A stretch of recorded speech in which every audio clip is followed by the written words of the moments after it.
wabarakatuh. Kami di sini ingin mempresentasikan hasil karya tulis ilmiah kami dari kelompok 9. Perkenalkan, nama saya Abdillah Rafif. Lanjut. Perkenalkan, nama saya Aldi Apriansyah. Saya Naufal Muzaki. Saya Syifatria. Saya Titania Isnainin Azizah. Di sini kami ingin mempresentasikan hasil dari kerjasama kami yang sudah kami buat. Yang pertama, pengertian karya tulis ilmiah. Karya tulis ilmiah adalah suatu tulisan yang membahas suatu permasalahan. Pembahasan itu dilakukan berdasarkan penyelidikan, pengamatan, pengumpulan data yang diperoleh melalui suatu penelitian. Karya tulis ilmiah melalui penelitian ini menggunakan metode ilmiah yang sistematis untuk memperoleh jawaban secara ilmiah terhadap permasalahan yang diteliti. Karya tulis ilmiah sebagai sarana komunikasi ilmu pengetahuan yang berbentuk tulisan menggunakan sistematika yang dapat diterima oleh komunitas keilmuan melalui suatu sistematika penulisan yang disepakati.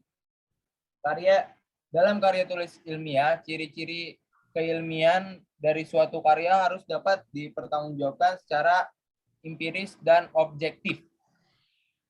Lanjut. Adapun jenis-jenis karya ilmiah, 1. Makalah atau paper. Karya ilmiah yang berisi pembahasan masalah berdasarkan data di lapangan yang bersifat empiris. 2. Laporan penelitian. Kajian tertulis yang merupakan hasil penelitian yang telah dilakukan. 3. Skripsi. Karya ilmiah yang merupakan hasil penelitian mandiri dan juga salah satu syarat untuk memperoleh gelar S1. 4. Tesis. Karya ilmiah yang merupakan hasil penelitian mandiri dan juga salah satu syarat untuk memperoleh gelar S2. 5. Jurnal. Karya ilmiah hasil penelitian yang diterbitkan atau dipublikasikan. Kemudian ada 3 hal yang harus dicakup dalam karya tulis ilmiah. Yang pertama yaitu harus dapat kita identifikasikan orang yang membuat pernyataan tersebut. Yang kedua, harus dapat kita identifikasikan media komunikasi ilmiah di mana pernyataan disampaikan dalam makalah, buku, seminar, lokakarya, dan sebagainya. Kemudian yang ketiga, harus dapat diidentifikasikan lembaga yang menerbitkan publikasi ilmiah tersebut, beserta tempat domisili dan waktu penerbitan itu dilakukan. Sekiranya publikasi ilmiah tersebut tidak diterbitkan, maka harus disebutkan tempat, waktu, dan lembaga yang melakukan kegiatan tersebut. Beberapa hal yang harus ada dalam karya ilmiah. Hal-hal yang harus ada dalam karya ilmiah antara lain adalah 1. Karya tulis ilmiah memuat gagasan ilmiah lewat pikiran dan alur pikiran. 2. Keindahan karya ilmiah terletak pada bangun pikir dengan unsur-unsur yang menyangganya. 3. Alur pikir dituangkan dalam sistematika dan notasi. 4.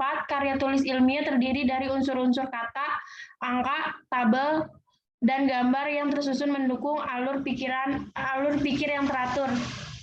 5. Karya tulis ilmiah harus mampu mengekspresikan asas-asas yang terkandung dalam hakikat ilmu dengan mengindahkan kaidah-kaidah kebahasaan. 6. Karya tulis ilmiah terdiri dari serangkaian narasi, pencitraan, eksposisi, paparan, deskripsi, lukisan, dan argumentasi alasan. Langkah-langkah yang kita lakukan sebelum menulis penulisan karya ilmiah itu ada 3. Yang pertama, perumusan masalah. Untuk memulai penulisan artikel, kita harus mendapatkan suatu permasalahan. Dari permasalahan ini, kita bisa menetapkan suatu tema atau topik yang lebih spesifik, yang bisa dikembangkan menjadi sebuah tulisan. Yang kedua, yaitu pengumpulan data dan analisis. Langkah ini kita ambil agar apa yang kita hipotesiskan bisa didukung data-data yang memadai. Data yang kita ambil bisa data kuantitatif maupun kualitatif, sesuai dengan kebutuhan kita. Juga tidak harus berupa data primer, data sekunder pun bisa kita gunakan. Dan yang ketiga adalah pengembangan hipotesis. Hipotesis perlu dikembangkan agar kita bisa memberikan jawaban. Sementara terhadap masalah yang kita angkat, hipotesis untuk kepentingan karya tulis ilmiah ini tidak harus dirumuskan secara formal, seperti pada karya tulis penelitian. Fungsi utama hipotesis dalam karya tulis ilmiah yaitu untuk mengarahkan imajinasi agar bisa mengantisipasi apa yang terjadi. Penggunaan bahasa dalam karya ilmiah. 1. Jelas. 2. Komunikatif. 3. Lugas. 4. Komunikatif. 5. Menggunakan bahasa yang baku. Oke, sekian dari kelompok kami. Terima kasih. Wassalamualaikum warahmatullahi wabarakatuh.